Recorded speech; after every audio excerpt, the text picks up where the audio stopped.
Welcome everybody. Thanks for joining in.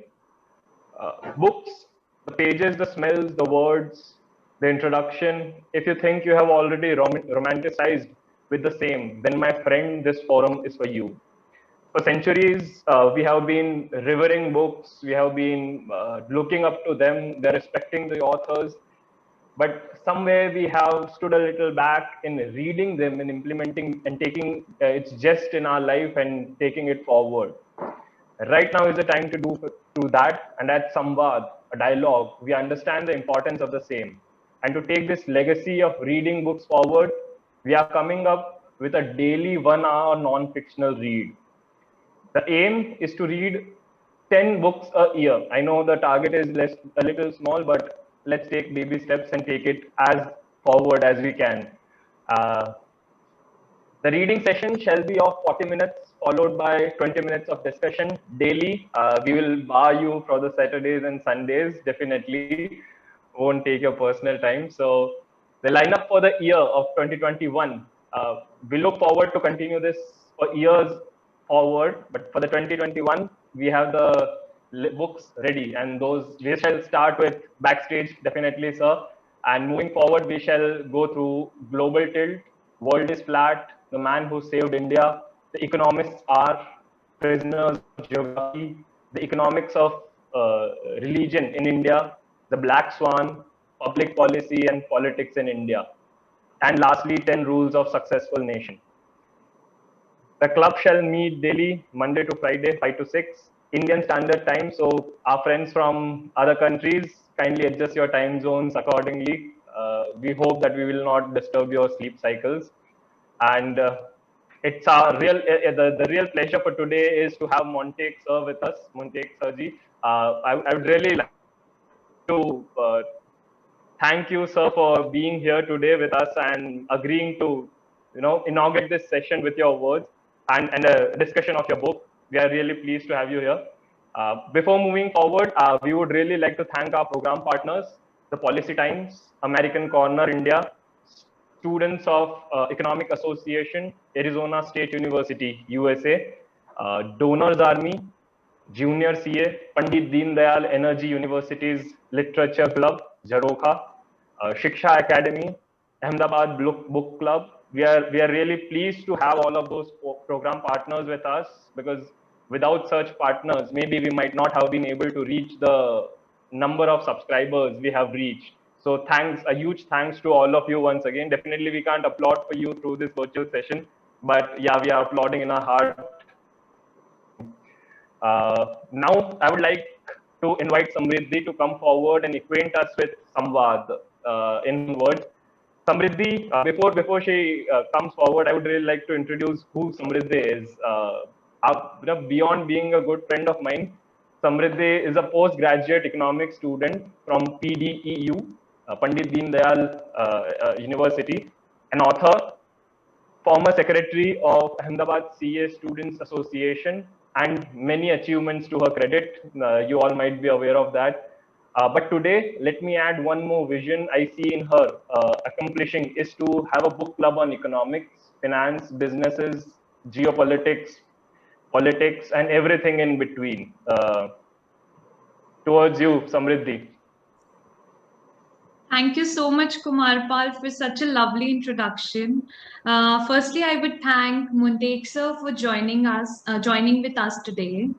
Sir, it was a year back when I was wealth manager with Motilal Oswal, and we were just like all our colleagues, we were just sitting and we were chit-chatting, and there was this debate going on between political parties and everything.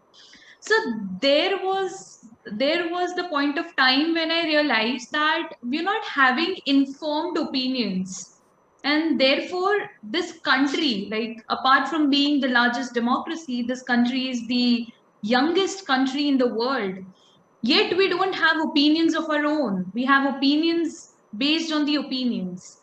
So this was the vision behind Samvad, and I was like, let's get country read, and that is why we've selected these 10 books, and we'll be reading these 10 books. So, yeah, thank you so much, everybody, for joining in today. And we're looking forward to a great session forward. Back to you, Kumar Pal. Yeah. Now, moving forward, I would request Dr. Nausheen Nizami, who is an associate professor in economics at SSC PDPU. Prior to this, she was professor at Delhi University. Her research work includes decent work, impact of fourth industrial revolution on skill and employment, worker preferences for work from home, etc.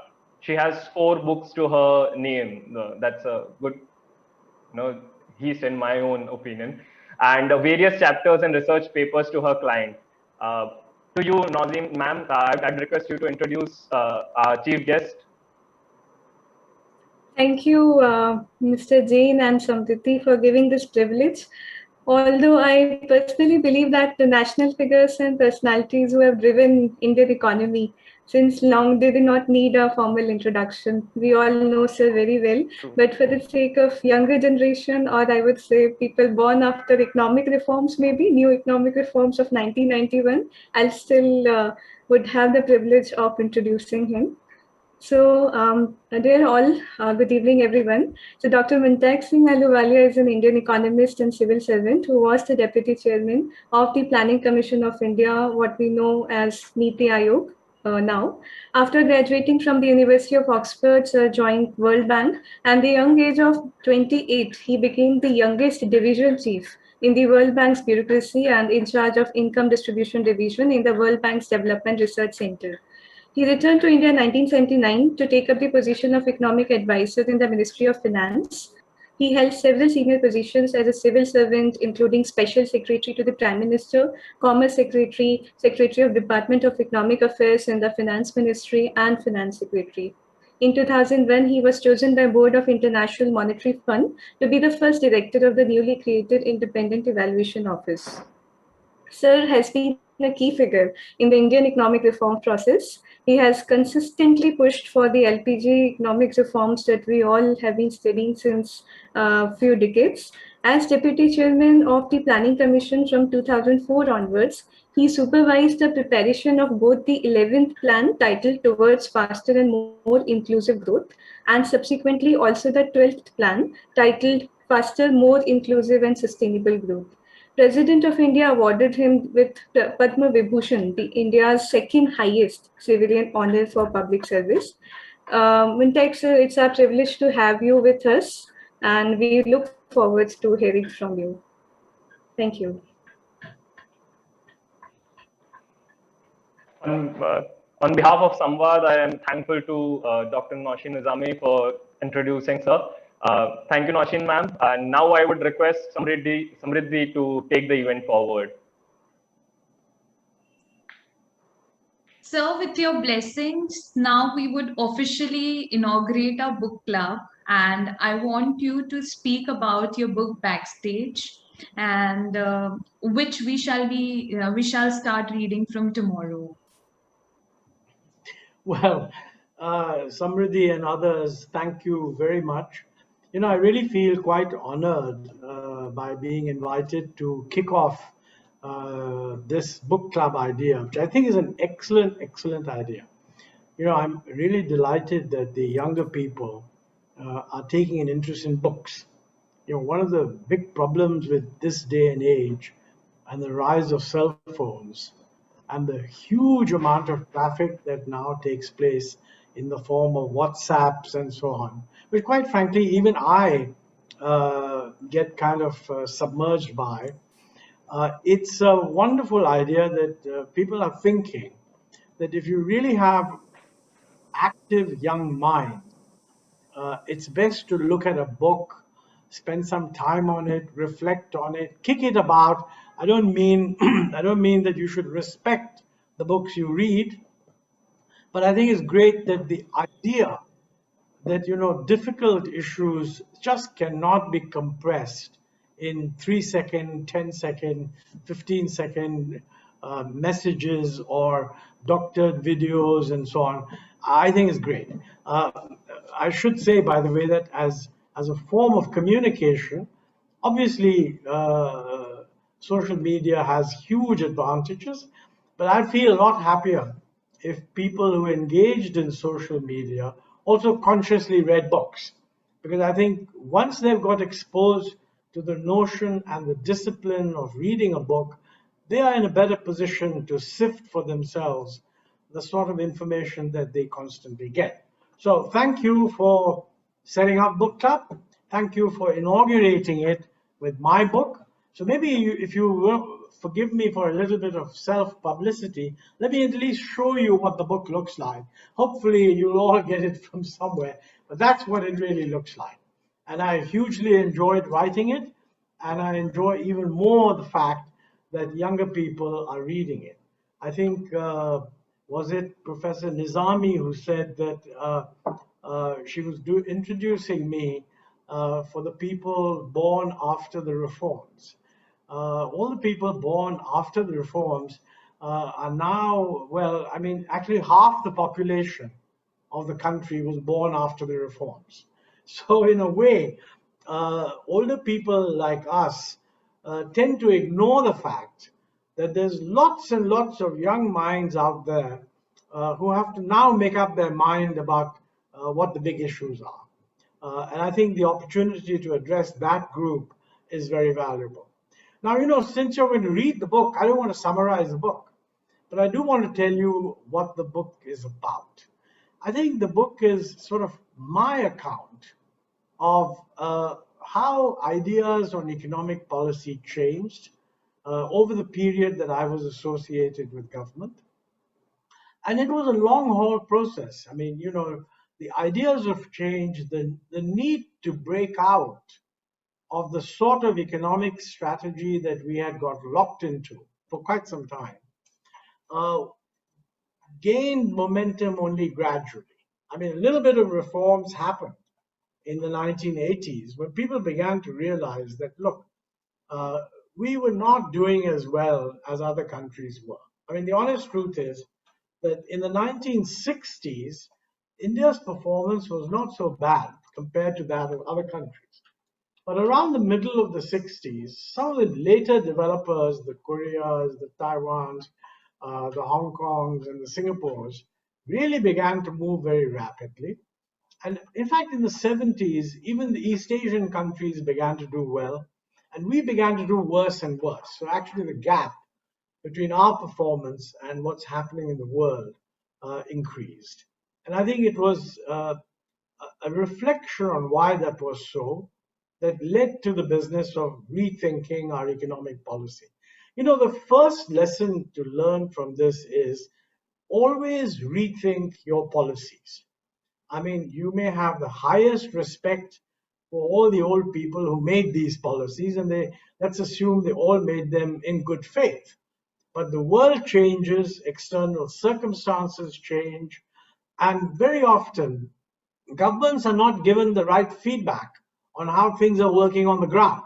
So it's only younger people who are much more connected with what's actually happening who can hold up a mirror to people in power that, listen, whatever you may be thinking, this is what's happening in the rest of the world, and this is what's happening in India, and can we do better or can't we do better? And I think in my generation, we realized this, but it took a long time, but I'm really glad that we were able to make those changes.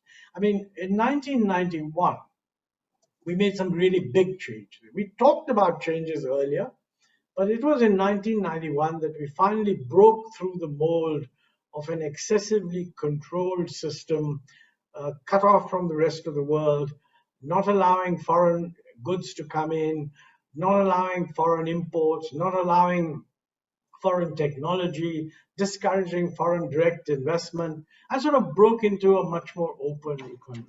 And at that time, there was a lot of suspicion that this would not be good, this would not help the poor, it would not help the backward areas, it would increase inequality, many, many other things. Some of those things actually were quite serious issues which we needed to address. But I would say that looking back, there's no question that the Indian economy did very well under the reforms that were introduced during 1991.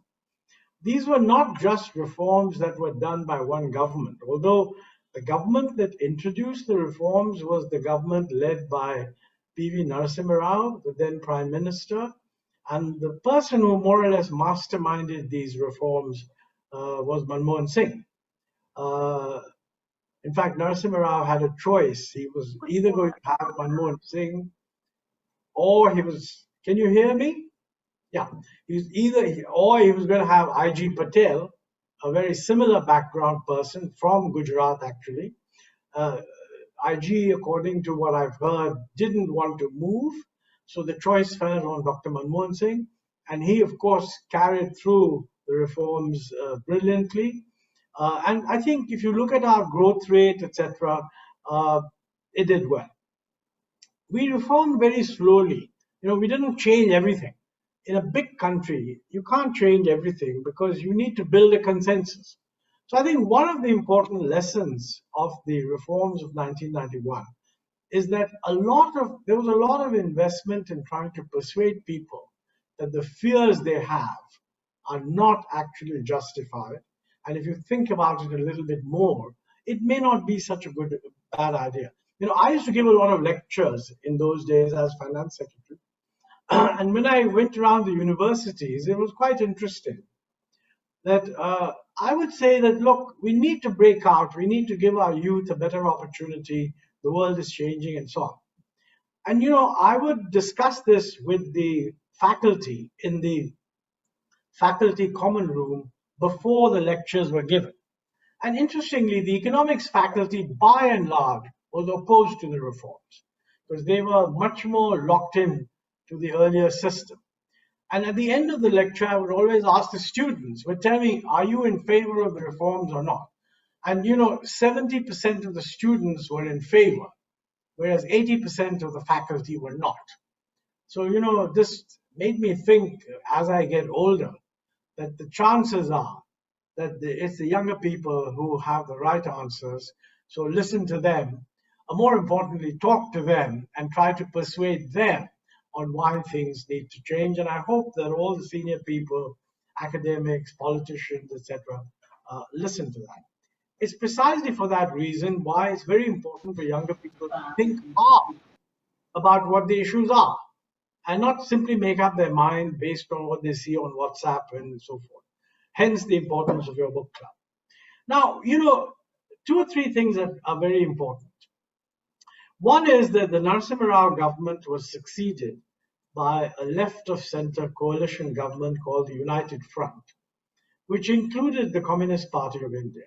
There was a lot of concern at that point that, look, when this government changes, are these fellows going to reverse everything?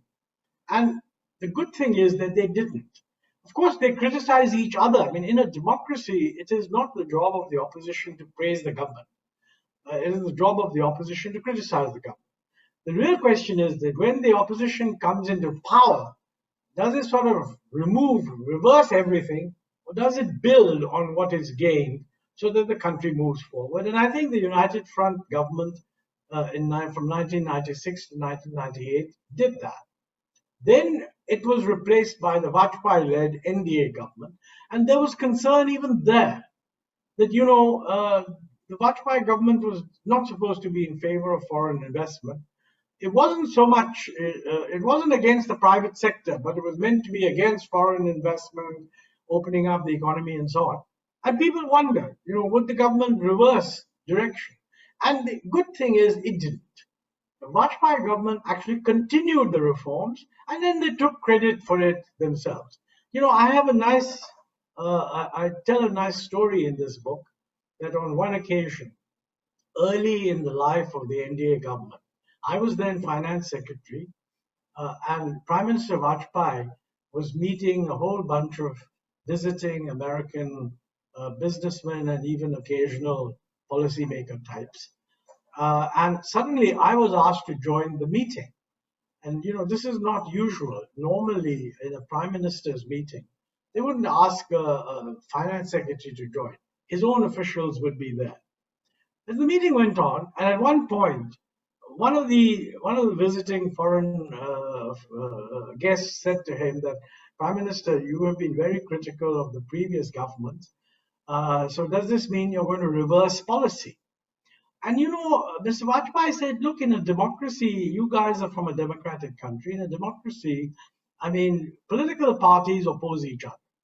But when they come into power, a lot of what is being done is based on common interests, and we will not be reversing things which we don't actually disapprove of. And then he pointed to me and he said, there's Mr. Ahluwalia, he represents continuity, I represent change. And to the foreign visitors, that looked like a very reassuring message, that we're not going in for blindly sort of getting rid of things. We're going to look at what's happening well and so on. It is, by the way, important to have change. I mean, the idea that continuity means you must carry on doing whatever was going on is not necessarily the right thing to do. Then you had the UPA government came in 2004.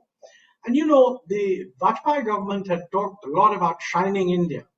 When the UPA came in, there was a perception that they would be a bit more left-oriented and would not be in favor of reforms. But actually, although they had criticized shining India, when the government came in, they more or less carried on the same policies. And that took us through to the 2014 election. Then we had the present government came in under Prime Minister Modi. The early messages that came out even then suggested an element of continuity. Because, I mean, the message that we're going to have high growth, the message that we want some reforms, the message of minimum government, maximum governance, that seemed to suggest they were supporting liberalization. And even on foreign direct investment, the message that came out was, look, come and produce in India and produce for the world. Now, come and produce in India means that we're welcoming foreign investment. So I think over time, although in the political debate may be very, very contentious, and there's nothing, I mean, I don't even object to that, but it's very important for younger people to look behind that and to see, are we actually continuing what is good? And if there's something which we're not continuing, are we doing the right thing on that? So I think that's the crux of where the debate should be. I would say that, we had a very good run of high growth up to the year 2011. Growth was sort of averaging around 8%. In the last 2-3 years of the UPA government, growth deteriorated. And separately, there were a lot of other scandals and allegations of corruption and what have you. That government lost its majority. The new government came in, they said, look, we're going to go for double-digit growth. So that looked quite good, $5 trillion economy, etc. And for the first 2 or 3 years, the growth rate did pick up. But I think what has happened after that, from 2016 onwards, after 2016, there's been a slow decline in the growth rate. Then, of course, 2020, we were hit by the pandemic, and that has created a completely different situation, not just for India, but all over the world. It was at one stage thought that we will have a quick V-shaped recovery. I think there's some doubt as to whether that is going to be the case. I mean, we will have a recovery, but it won't be as quick as was being talked about. And already people are shading down the growth rate. Probably it looks as if in the current year, 2021 to 2022, GDP growth, GDP levels may not be very different from what they were in 2019-20. So essentially, in 2 years, we'll get back to where we were in 2019-20.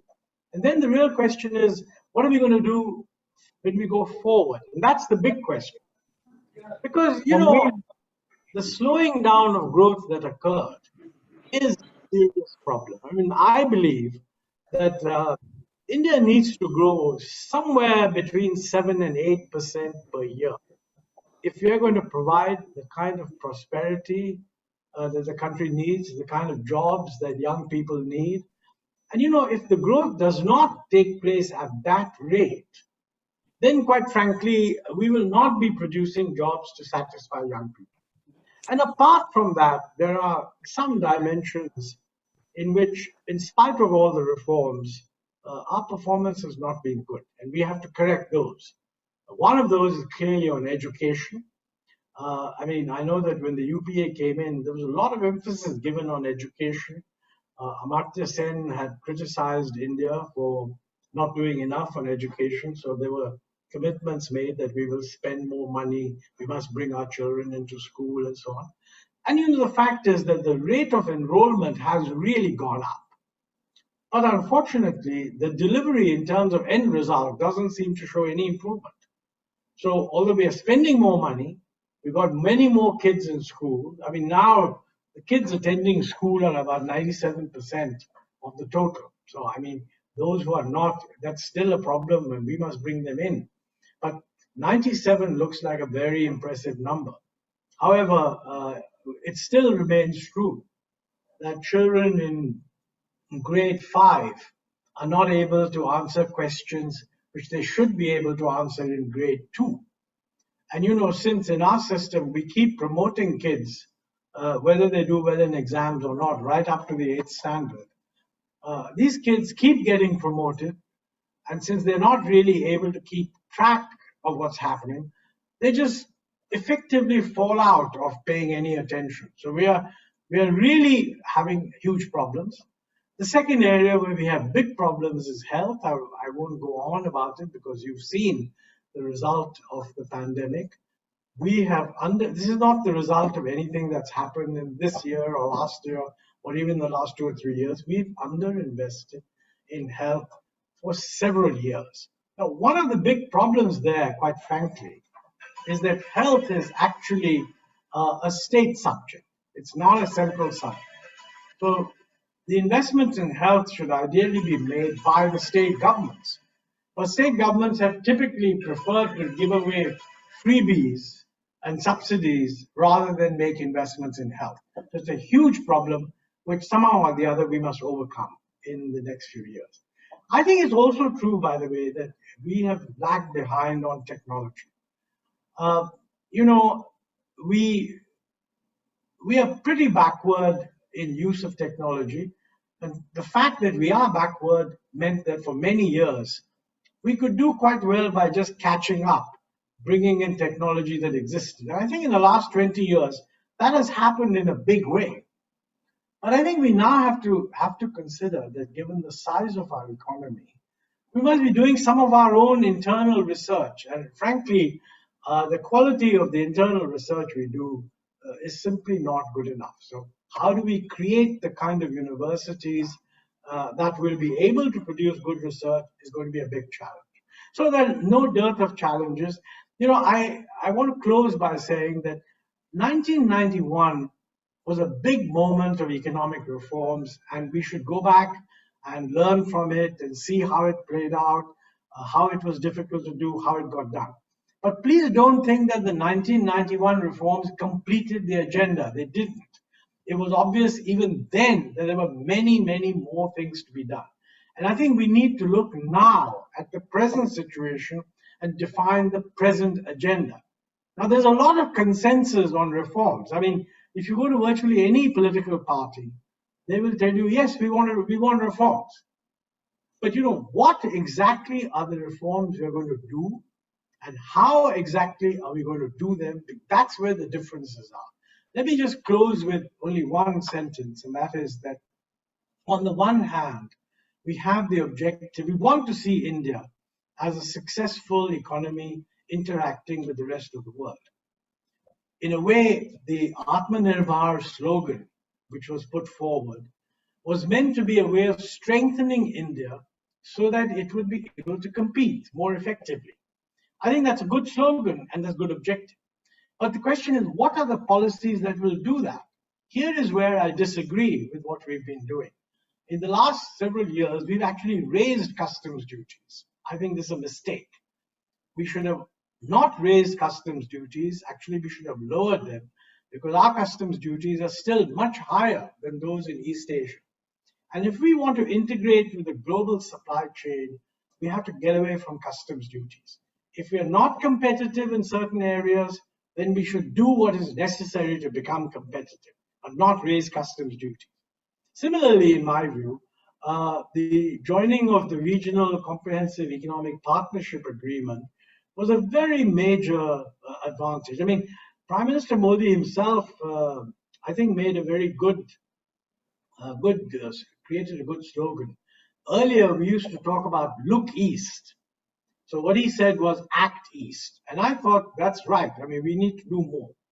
I was very disappointed when a year later, after several years of negotiation, India refused to join the RCEP agreement. And you know, Asia is the one part of the world which is open, which is not retreating into protectionism. India should have been in RCEP. We can still be in RCEP and sort of doing what is necessary to increase our competitiveness. I mean, remember, RCEP gave us a lot of time before we had to start reducing duties. We should have used that time to increase competitiveness.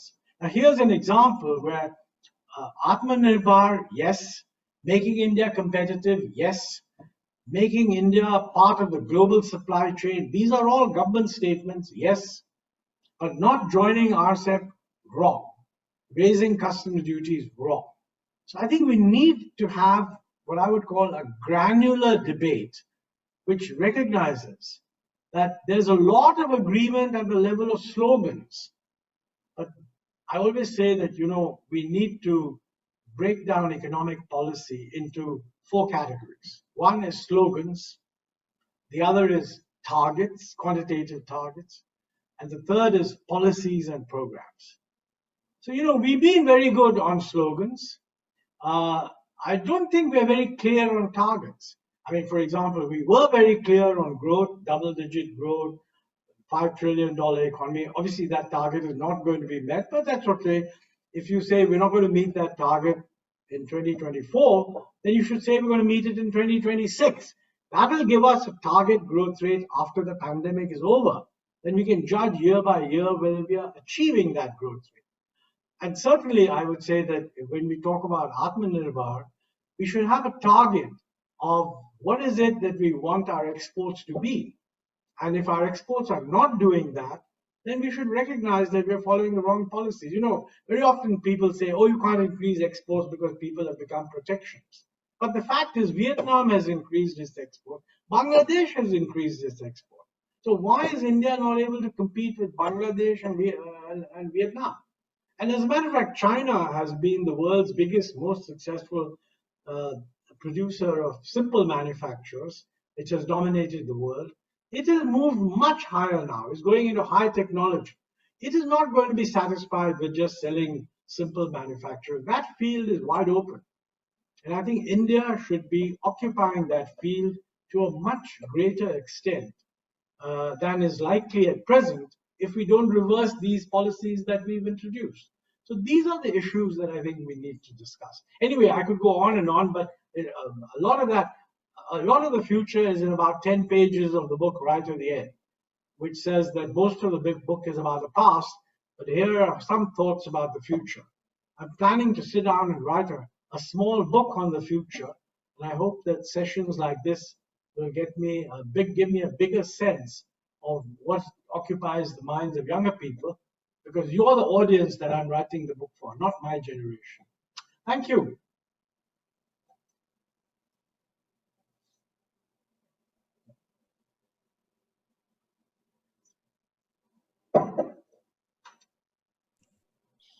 Thank you so much, sir.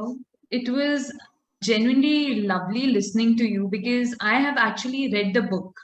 And then listening to you and you recalling all the counts, it's actually very delightful, I would say. So thank you so much, sir. I would now proceed with the question and answer session. But before that, I have one question which might be very private to you. So today, the world observes International Brothers' Day. And in the book, you have talked about your relationship on personal and professional levels, your relationship with our former Prime Minister, Dr. Manmohan Singh ji, sir. So can you please, like, I just wanted to understand two things from you. Why we should not just remember him as the prime minister, like what are his major contributions apart from just being a prime minister, which have never been celebrated in the history of India? And B, so if we ask you, can you please get Manmohan Singh sir also at a book club, like which is very Well, I tell you, I will certainly, if you ask him, by all means, send him an email, and I would be happy to speak to him to say, look, you must agree. I don't know how used he is to the Zoom conversation. Remember, he's 10 years older than I am, more than 10 years old. So things that, my grandson is far more familiar with Zoom and Skype and so on than I am. But I think he does engage in Zoom conversation, so he might well be willing to do that. So if you write him an email, I will certainly put in a strong word that he should agree. I think what you should do is you should simply ask him that, look, we want to ask you about 8 or 9 questions. Think of the questions and pose the questions to him. I owe a lot to Dr. Manmohan Singh. I think I brought out in the book.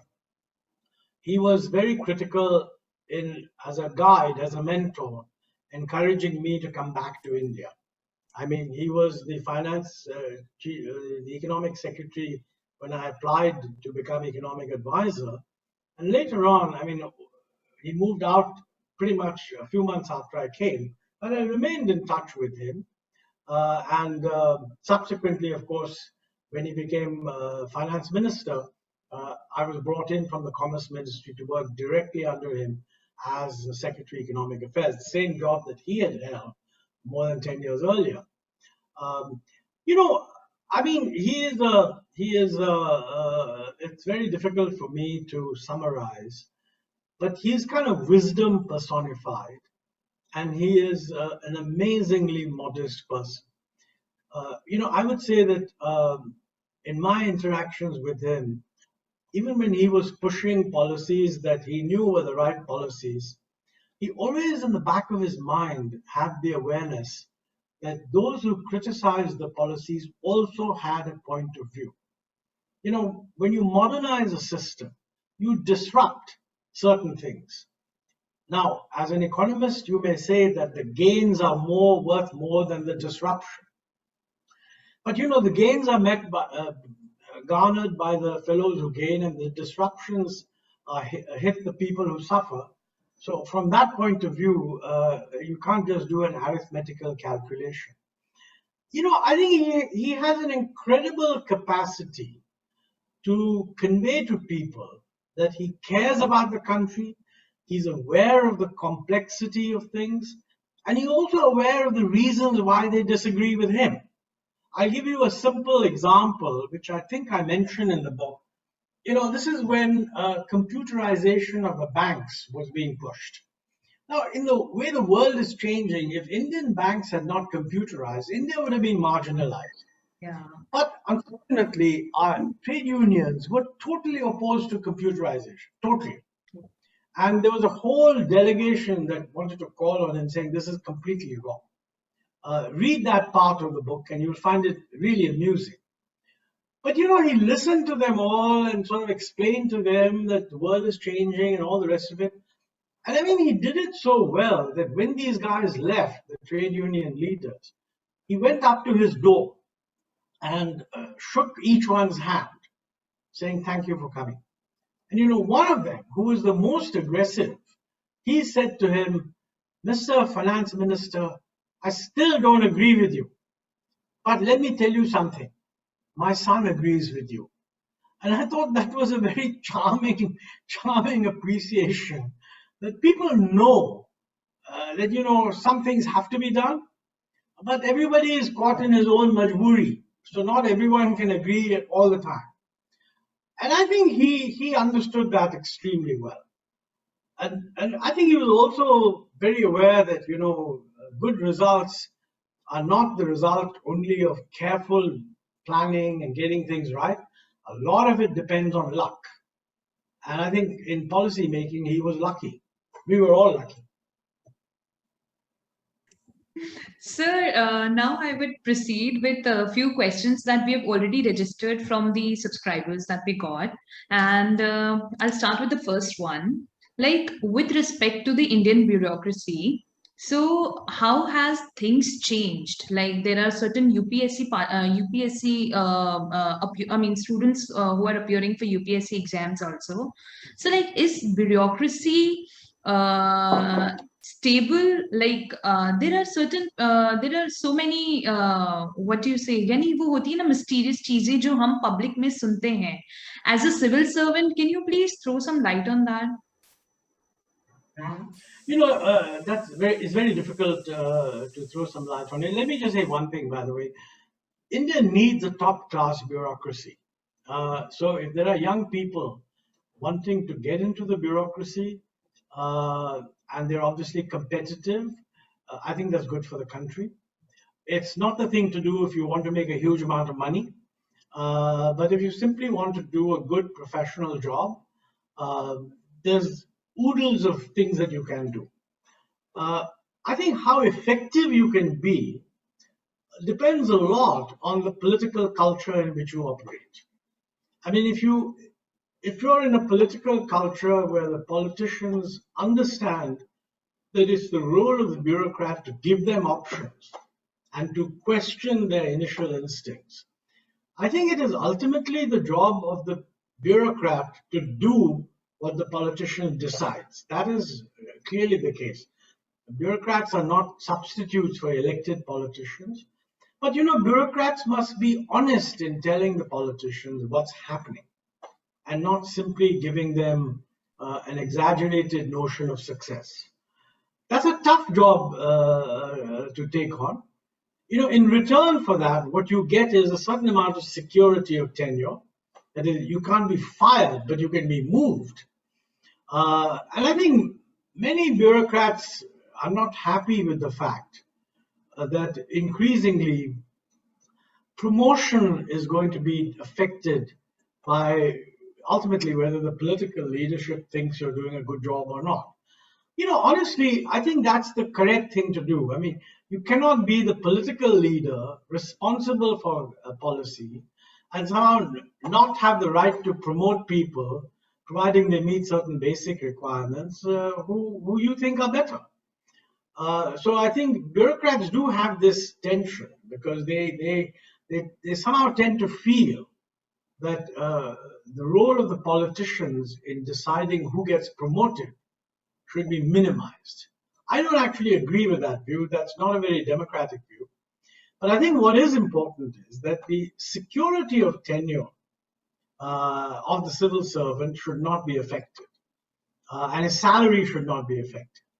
I mean, I even feel that, in the civil service, salaries should be delinked from status. I mean, in the sense that if you want to appoint a somewhat younger person as secretary, and I'm biased in this, by the way, because I was relatively young when I became secretary, because I came in laterally. If you want to appoint a somewhat younger person as secretary, there's nothing wrong in the system in which that person's salary may not be as big as the salary of somebody junior serving under him, but who's more senior. So you could easily have a system in which every senior civil servant will end up retiring at the level of secretary. But that doesn't mean he'll be made a secretary. Because if the politicians feel somebody else will do a better job, let them appoint that person. The other person can stay there with his salary, knowing that he'll retire with the level of secretary and a secretary's salary, but not that just because he's 6 months senior and got 2 marks more in the civil service exam 30 years ago, that somehow he's senior to the other fellow.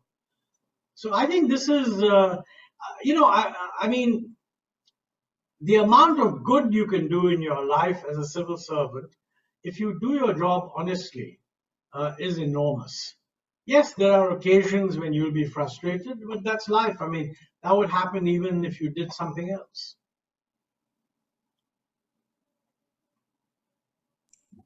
True, sir.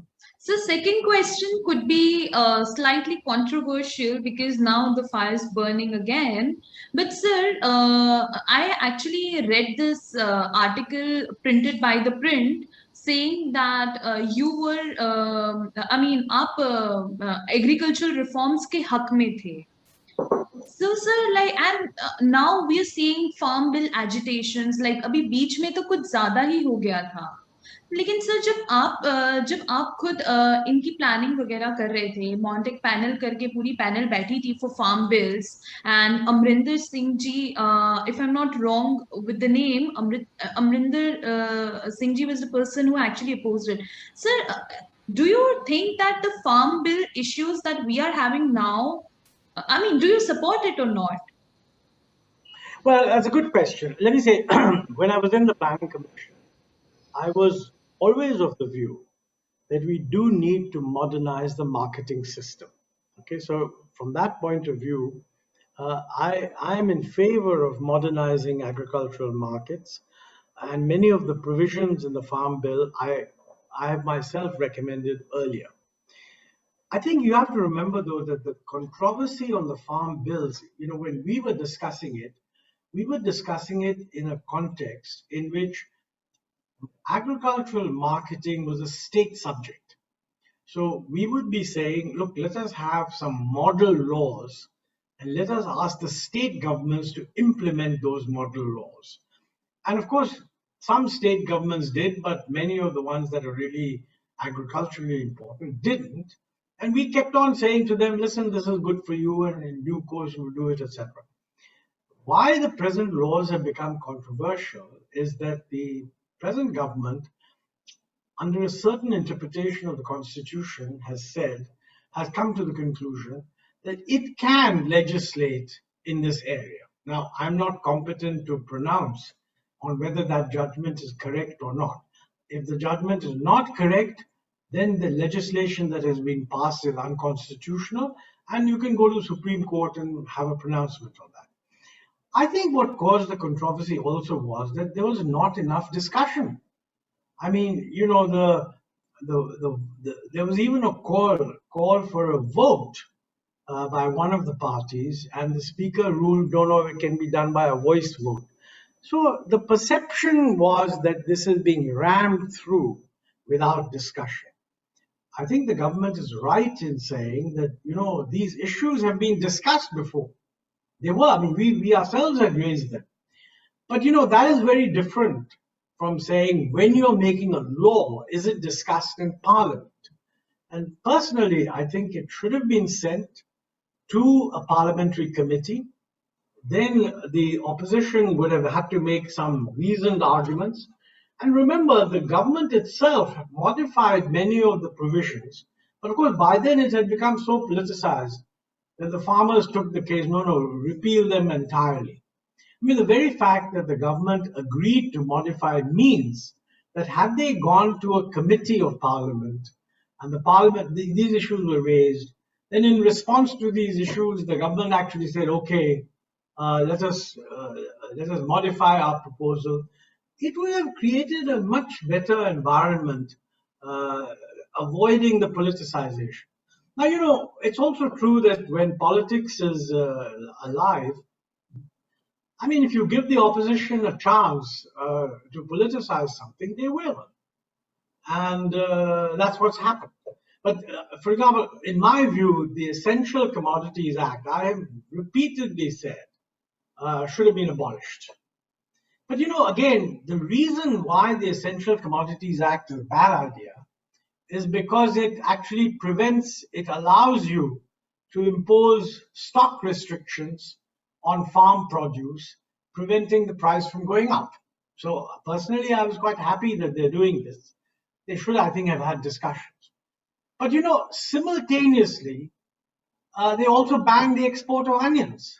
Now that's a contradiction, because if the idea is not to interfere in market processes, then if onions have to be exported because they're commanding a high price abroad, you shouldn't be restricting them. So here you pass a law which gets rid of the possibility of restricting stock holding, but equally you you impose an export ban, which actually, in effect, forces people to disgorge stocks which they were earlier going to export. So I think it was, in my view, it wasn't well handled, if you ask me. I think there's another factor here where I don't think the criticism is correct. Somehow an impression has got created that two things. One, that the mandis will be abolished. That was never our intention. The government has also clarified that, look, the mandis are going to continue. They're not going to be abolished. It's just that private fellows will also be allowed to come in. And to my mind, that seems reasonable. But then there is this strange fear that whatever they say, the intention is to get rid of mandis and then let it be monopolized by one or two monopoly buyers. Now, that's certainly not the stated policy. It would be terrible if that were to happen. But I think, when things get politicized, it's very difficult to persuade people that this is not really a genuine fear. And so, last question for today. When will India achieve what APJ Abdul Kalam had for the youth? Like in his book, The Wings of Fire and Ignited Minds, he said, like, okay, whenever we talk about India, we talk about India 2020. But 2020 has been like completely disrupted with the pandemic. So, as for you, when will we achieve that India 2020? Like, what is Well, your I don't know prediction? exactly what Kalam Saab's, I'm familiar with the book, but I haven't read it for quite some time. Look, his basic idea was that India must be transformed. And, in the early 2000s, India got out of the category of being a low-income country and became what was now called the bottom end of the middle-income countries. Now, let's be reasonable. We can always dream of becoming a developed country, but, even China took 20, 30 years to achieve that. Our objective right now should be to move from the bottom of the middle income to the middle of the middle income. Okay, in a way, when the Modi government came in and said we must aim at double-digit growth, that really high growth rate, whether it's probably double digits, is no longer possible because the whole world is slowed down. But commitment to high growth is absolutely critical. I don't believe you can achieve any of your objectives if you remain a low-income or relatively low-income country. So the real question is, are you doing what is necessary from a policy point of view to accelerate the growth of the Indian economy, to accelerate the transformation of the Indian economy, to create all the jobs that are necessary for all the young people, and also to skill them in the new kinds of skills that the changing modern economy is going to demand. On the one hand, we talk about digitalization, which is good, and digitalization can bring tremendous changes. But digitalization will also change the structure of employment. And certain kinds of jobs will become irrelevant, and other jobs will become more relevant. And we must train the population to achieve those jobs. Unfortunately, too much of the debate on jobs in India related to reservations. That is the most negative thing I can think of, because reservations are applied to government jobs. And the assumption in government jobs is that there's no such thing as efficiency. One fellow can do the job as well as another because actually he's not working, he's just collecting a salary. So it doesn't matter what the competence of the person is. Now that's not what you need in a private sector that is going to become competitive. So we need a real revolution in our system of education so that we produce young people who are able to deal with a kind of modern age that is coming rapidly arriving before us. But sir, as we are moving, that's where the debate should be. But sir, since we are moving from being a socialist economy to being into a capitalist economy, and not only capitalism, we've entered into crony capitalism, and then we question about reservations, while reservations are basically a sort of vote banks for the politicians. So there's a lot of inequality itself, I mean, there do exist inequality itself in the system. So, I agree. yeah. Look, I think the original purpose of reservation was to deal with the scheduled caste, scheduled tribes. I'm in favor of that, and it's easy to manage because it's relatively small. But now we've extended reservation. Supreme Court says up to 50%, and others say no, must go beyond 50%. Yeah. And frankly, that's not, in my view, the way you can run a really competitive system. True. And I think the way to achieve competition is to make good quality education accessible to everybody. I mean, if you simply force competition and meritocracy without changing the educational system, it's a disaster. Because the poor who are denied good education will just get screened off. But if you can work to produce top class, or it doesn't have to be top class, very good class education for a wide range of people, and then let the competitive process work, I think you'll find it's quite good. I mean, we exaggerate, by the way, the role of the extremely top institutions. I mean, for example, lots of people take pride at the IITs, and they are wonderful institutions. Almost 75% of those guys emigrate and go abroad, and they support other countries and do a wonderful job there. But even the regional engineering colleges are doing a pretty good job. I mean, I remember once I went to Israel to watch one of our rocket launches. I mean, that's really high technology stuff. And I met some of the engineers there, and in my mind, I thought these would all be IIT guys. And they weren't. Almost 95% of them were from regional engineering colleges. So I asked the chairman of Israel, how come you're not attracting any of the IIT people? And he said, they all go away to investment banks and work abroad in financial management. These guys come from the regional engineering colleges. They need a little bit of special support in the first 2 months, and then they do a very good job. And I mean, they're working in cutting edge technology. We need a huge expansion of these institutions. And it's not just these institutions, it's the quality of schooling. And frankly, I think our problem is that we are running a system which is quite satisfied if it can produce a good result in terms of education for the top 10% of our students, or maybe 15% of our students. It should be able to provide a good education for the top 50% of our students. Those in the second half, even if we try, it's going to take some time. But we need an educational system where if you're above the middle level, you can have a pretty good chance of becoming a very well-trained person. And we're nowhere there.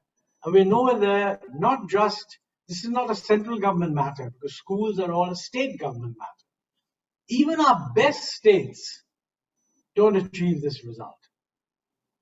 And this is not something the central government can do. This is something the state governments have to do.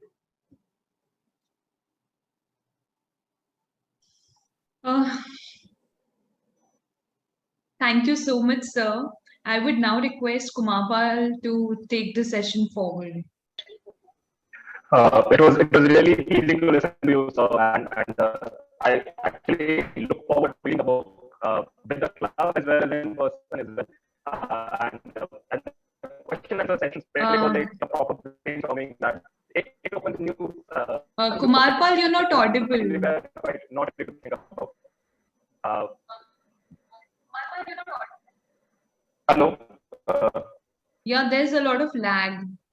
Is it okay if I continue? Hello. Yeah. Move forward if I'm not able.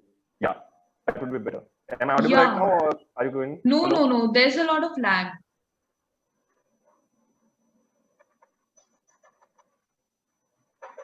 Samriddhi, if you don't mind, can I ask a couple of questions, Dr. Ahluwalia? Go ahead. Yeah, go ahead.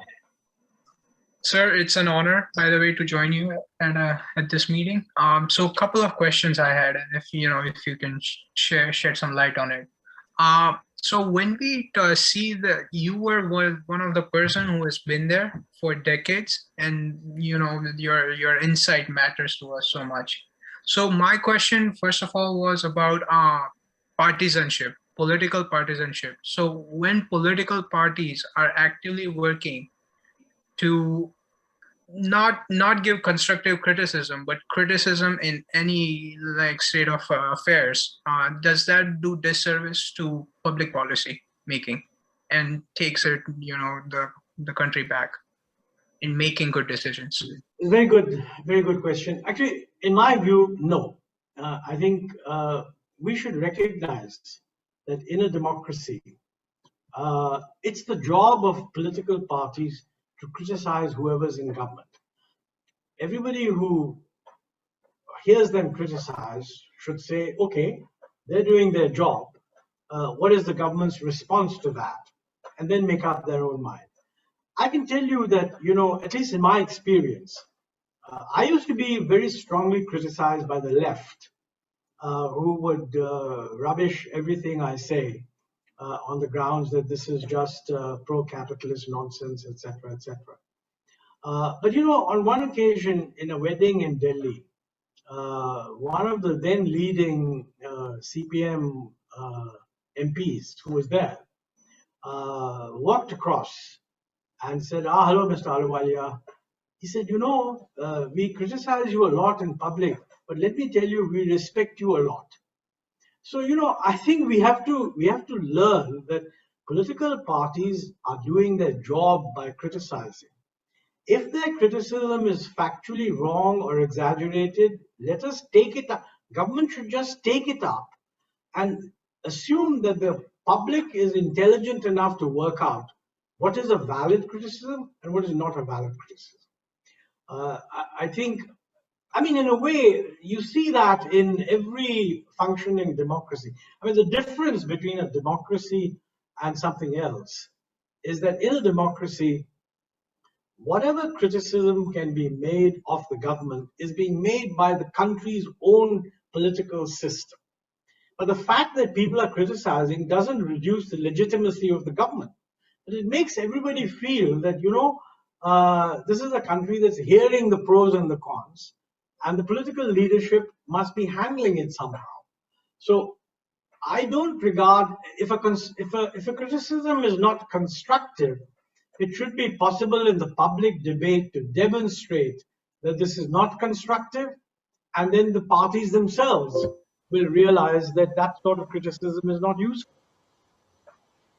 So, sir, the reason I ask is the criticism has to do more with getting back to power again. And I live in United States, and I see the political affairs going on here, where the two-party system, Republican Party has gone so far to the right because the Democrats are in a moderate policy making. They are going further to the right, and they're seeing that the two-party system isn't working together in the Congress. So, and I don't think that you're in the US, but if you ask your friends who are Democrats, they're not saying that this unconstructive criticism should be stopped. They're saying we should show that it's unconstructive. They don't have a high opinion of such criticism, but I think they think that the solution is to make it known in the public debate why this criticism is not sensible. And I think that's the right thing to do. Absolutely. Sir, the other question I had is about public entity companies. So you have public companies, you have been in government for decades again. And so certain things like Air India, having to, privatize Air India. Why has it taken so long for the government to do that? They are actively trying to do. And yeah, no, I have consistently said that we should scale down the public sector. I've been criticized for it. Within the Congress party, they were only willing to do a little bit of selling minority shares. Then when the BJP came in, Arun Shri, who was then the minister, was willing to take bold decisions and actually privatize a lot of the companies. But even within the BJP, he ran into criticism. And there was even a CBI inquiry about some sale of some hotel or whatever. I think the public sector has had a long love affair the Indian public is very fond of the public sector, and it's not easy to persuade people. I mean, like if you ask people if they're flying somewhere and they have a choice between going Air India or going to some private airline, and see how they're making that choice, they're not necessarily going Air India. But if you want to privatize Air India, many of them feel no, somehow crown jewel, etc. I think, frankly, it doesn't make any sense. Yes, they've been slow, and I don't know whether the present government will do a better job. We'll have to wait and see.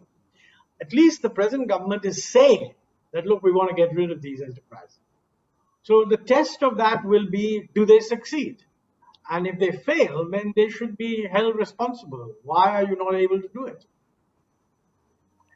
Right, sir. And the last question I had is, we talk about... Sorry, Raj. Sorry, Raj. I'd say actually we are running quite out of time, so I would just request you for the no more questions. Thanks a lot, sir. I am really sorry to all those who had some questions. We would have loved to taken them, but they're actually quite too much out of time. So thanks a lot, sir. Once again, it was really pleasing to listen from you, and especially the question answers, the previously taken questions or the questions of Raj. It was really brainstorming question answer session where we learned quite too much. Moving forward, and then I really would look forward to reading your book, definitely. Good. Well, moving forward, I would request. Yeah. So. No, I'm saying good. I'm very happy to hear anyone saying I look forward to reading your book. So I hope you enjoy that. Surely, sir. You're free to send me. You're free to send me an email question on anything in the book, and I promise I'll answer that. Okay? Sure, sir. Good. Moving forward, I would request Shri Snehal Desai, sir, to come forward and share his thoughts on books. Dr. Snehal Desai has worked in venture capital and infrastructure industry. He has started his career with Gujarat Venture Finance Limited, a company funded by World Bank and Asian Development Bank. Subsequently, he joined Adani Group, where he worked in port, gas distribution, renewable and oil and gas exploration. During this, he has seen the complete organizational and business cycle from business development to project to commercial to financial closure to operation. He's also a visiting faculty at renowned B School, formed band called Blood Brothers, which released a song called Hope during COVID, and now releasing a new song in the first week of June. He wrote a book called Paradox of Talent based on his experience, and also now launching India's first talent enrichment institute at Ahluwalia. Can we have you, sir? Yeah, thank you very much. Thanks a lot, Mr. Kumar Bal. I first would like to thanks Dr. Montek Singh Ahluwalia for spending his time. I have been working in corporates, and I have come across people who have been not exposed the way you have been exposed, or the kind of stature you have, or the kind of understanding and information they have, but still these people don't have a time to spend their time with young generation, because they are they're busy in terms of creating value for the promoters or for an individual organization rather than creating a wealth for the society. And I normally thanks to very few people. So I hope you will appreciate this, because good that you are spending time for these youths, because, and after a long time we are listening a good content, because in a COVID, either we are listening COVID or we are listening some, correctly as you said, some interesting songs on Instagram, or there is some summary of good quotes coming on WhatsApp. So we are tired with all those stuff, and after a long time we listen to some senses.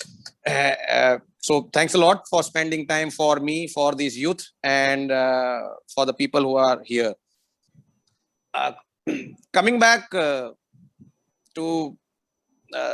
the books, the book I have written. So as sir said, it's a similar journey. I did my engineering from a lower middle class family, and subsequently I did my MBA in finance, started working within a corporate. And then I've been taught throughout my school, throughout my MBA or my engineering days, that you require to work hard, and if you work hard, you grow. as I kept on working in organization, I started realizing competency is required, but you also require a bit of political ability to drive it out, your good intentions. All the biggest act on this earth is an outcome of political ability. Though you want to do something good for the society and for the country, but if you are not politically strong, your good intentions remain in a corner, which I started realizing in corporate. I have also seen lots of talent getting misused in corporate. I have seen lots of ordinary people are growing in the corporate. And then I realized I should put those thoughts to the youth who are competent, but somewhere schools, somewhere some teachers, somewhere some bosses are making them incompetent. So the paradox of talent is basically a process which says how you can grow in life. So the book to a greater extent capture what I have seen in corporates. Sir made a statement that in government, political parties, they disagree, but at the same time, they continue when they come in power. In corporate, the situation is the other way around. They disagree, and when someone come in a power, they completely change all policies. They remove the people, they transfer the people, they put their people, and they drive organization again towards his own objective. There's a very strong agency problem which prevails in corporates. And many of the people, many of the employees who are really talented, chartered accountant, MBA, as you correctly say, engineers, they all are very talented people, but they do not know how to handle people. They do not know how to handle politics. They do not know how to drive it out their good intention into organization, and they suffer. So the book prima facie captured how you grow in life, how you grow in corporate. And I'm segregating both. I'm saying how you grow in life, how you grow in corporate. Because if your satisfaction has been linked with a corporate, you are going to be unhappy perennially.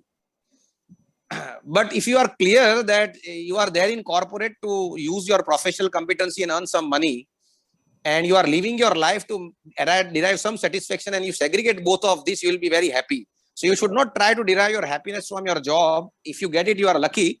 And that is what I address in the book. The book also address the point you address, IITs and IIMs. So the book have an interesting chapter. Institute create students or student create institutes.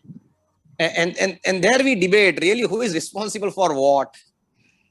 One of the reasons of writing this book is, as a human, probably I was competent because God have created me. But as a student, I was very pathetic because I was not scoring good in schools. I was struggling to clear my engineering because I studied in a local vernacular language.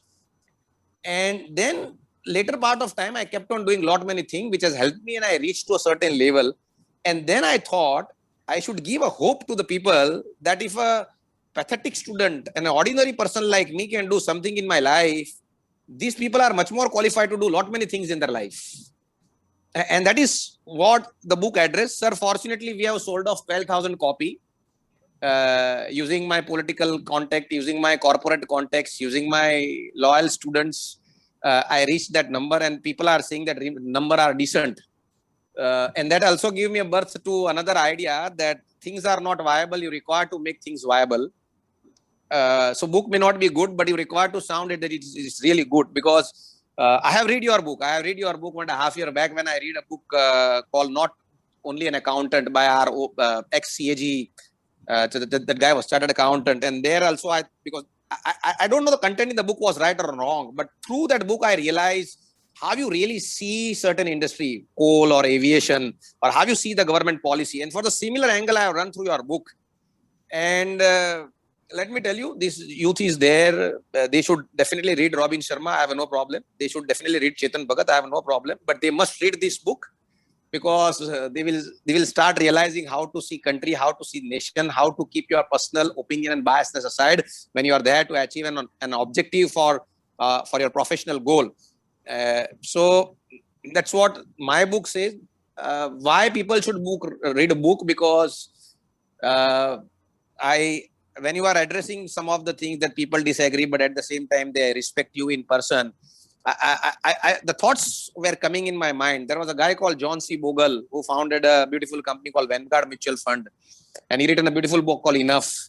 So some of the statement you were telling me, I was going back to that particular book. some of the statement when Samriddhi asked the question of crony capitalism, I was really enjoying this question, because at least they started realizing something called crony capitalism, which probably 3 years back she did not have an idea what it is. So why people should read book? Because that build their opinion, that gives an idea how people are thinking. And I firmly believe there are many good people in this country who have an excellent thought process, have been not recognized by the world. And if you run through their content, probably you'll get a meaning of life and direction in life, and their competency will be used in the right direction. So I hope, Samriddhi, we have less time. So from my side, it is through. Thanks a lot. Thank you, sir. And I think all those who were even skeptical of joining the club before might now be sure that they surely should join in, subscribe, and move along with us in this journey. But for you, sir, I have a surprise proposal. If you don't mind, we would like to have a session with you, especially on your book, as well as whatever you might like to share, if you don't mind. Yeah. I don't mind, but I have a condition. Before that, I want somebody to arrange Dr. Manmohan Singh session, because it's always pleasure for us to listen to certain people in our life. So if she arranges that, naturally there would be a dedicated session on my book. As such, it doesn't make much difference that my book we review or not, but it's conditional. So no, it would help to all of us. Yeah. So. Montek Sirji, Samriddhi, you both have a responsibility for us to get us to Manmohan Singh, sir. Surely, moving forward. Well, I tell you, I will send you his email address, and you kindly send him an email invitation and copy it to me, and I will make sure that I talk to him, saying, "Listen, you must go and talk to these young people." Pakka, sir. Thanks a lot. Pakka, sir. That would be really. We would be really thankful of you for that, sir. Thanks and a lot. Samriddhi and Kumarpal, you both should ensure you should ask Dr. Montek Singh Ahluwalia to recommend 3 or 4 books to you, which you must read, because that is the one hobby I have developed in my corporate life. Whenever I meet certain people, I always try to, because no, it's a treasure.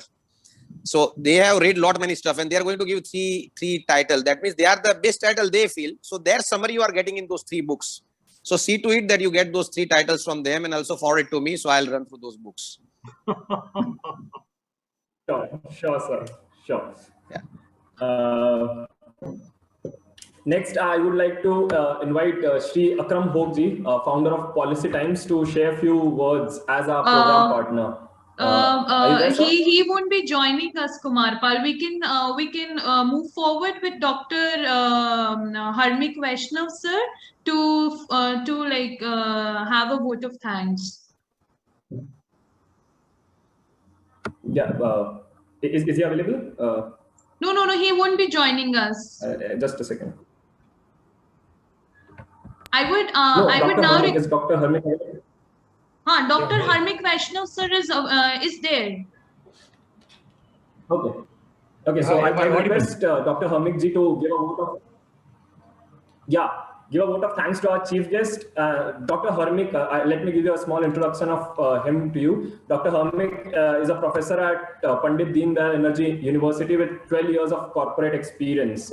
He's a Limca record holder and have written numerous books, articles, columns to his credit.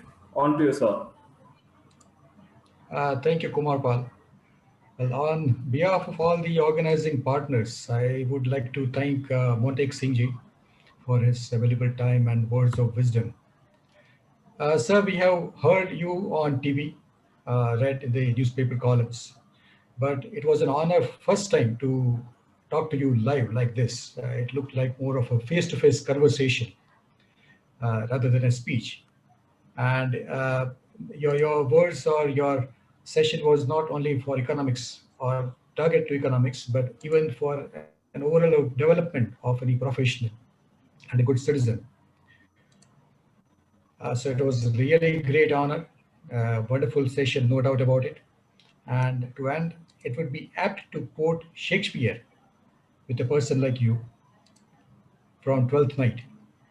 I quote, "Sir, I can no other answer make.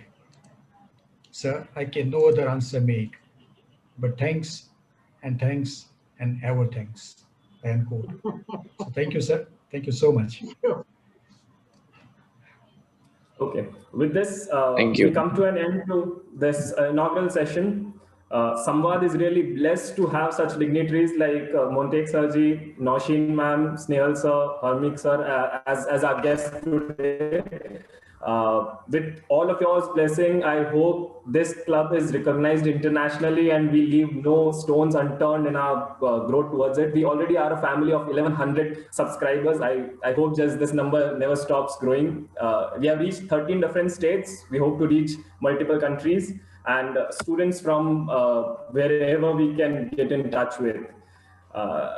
People have joined us through this session as well as on YouTube. I would once again thank all of you, especially Montek Sirji and all of our program partners who could join and as well those who couldn't join for whatever reasons. We are real thankful for your support and let's hope to see you all tomorrow. All the subscribers, all those who have been here tomorrow for our first reading session, and let's just hope that we really learn through the gist of whatever the books we go through and not just read through them. We really, the special focus that I personally have is on the brainstorming session, the last 20 minutes of the 1 hour session, that we read for 40 minutes and for the last 20 minutes, we genuinely go through and brainstorm through the things that we come across in that day's session.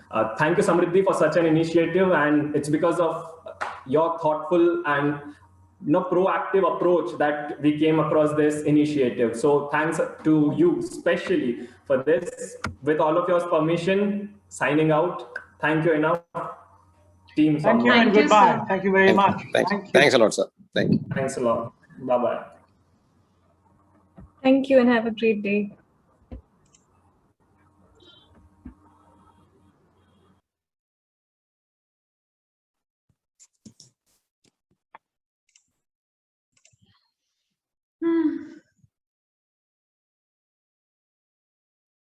Thank you so much, Sanjay uncle.